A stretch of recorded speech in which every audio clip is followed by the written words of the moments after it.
family and friends? We are back again. TGIF.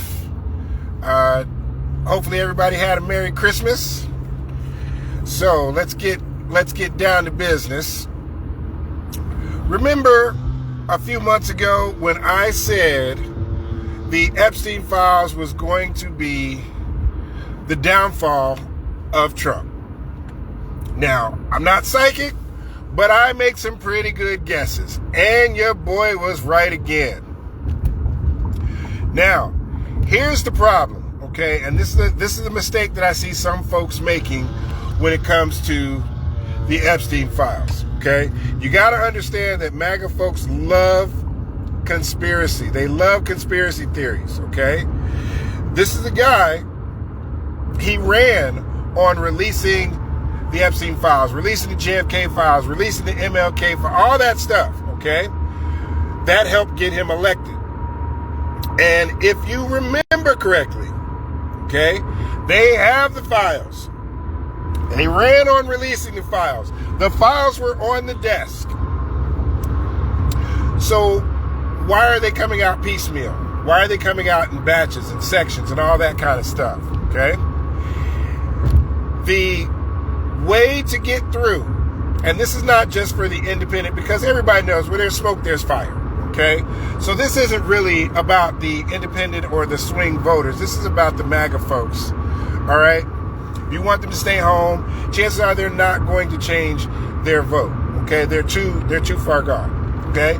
But they can become disillusioned, all right? Now here's how that plays out, okay?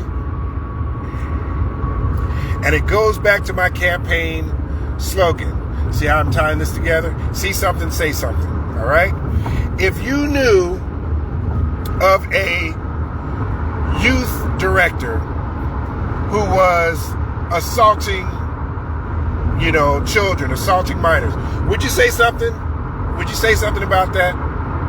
Okay? If you knew of a teacher at a school that was assaulting students, would you say something?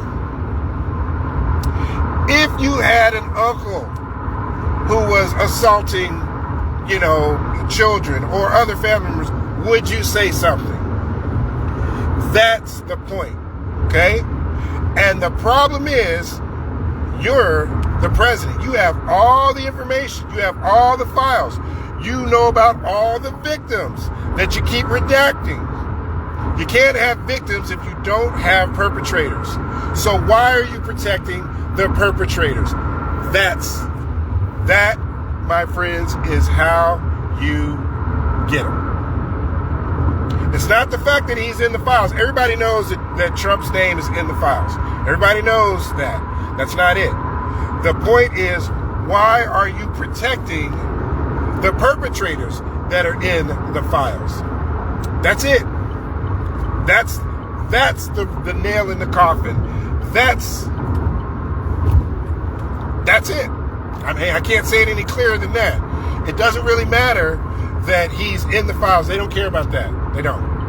What they care about is, why are you protecting the perpetrators? We have victims that you're redacting. Why are you protecting perpetrators? That's how you get them. You see something, you say something. See how I tied that back around? See how I tied that in? I won't say guilt by association, because that's a strong phrase, but the fact that you are, or that he is protecting the perpetrators, that's how you get the MAGA folks disillusioned. Like I said, they're probably not going to change their vote, but if every MAGA loyalist, every Republican that says they're a friend, well, that's how you get them. You say, well, why are you okay with protecting the perpetrators of people that assaulted children? People that molested little girls. Why are you okay with that? Why have you not called out the leader of your party? How come you're still rolling with that crew? How come you're still rocking with that? How can you be okay with that? That's how you get them. Anyway, I want to thank you guys for watching my video. Hopefully that makes sense. The fact that there have been no charges brought up, we've got dozens of victims, but nobody's been charged, that is a problem. That is a problem for MAGA loyalists and Republicans that are deep into being MAGA, okay? Because you can call them out. Hey, do you denounce this? How do you feel about this? Why have you not said anything about this? Why have you not spoke out about this? There you go. Anyway, thank you again. And you guys have a good afternoon. Happy holidays. Merry Christmas. And see you for New Year's.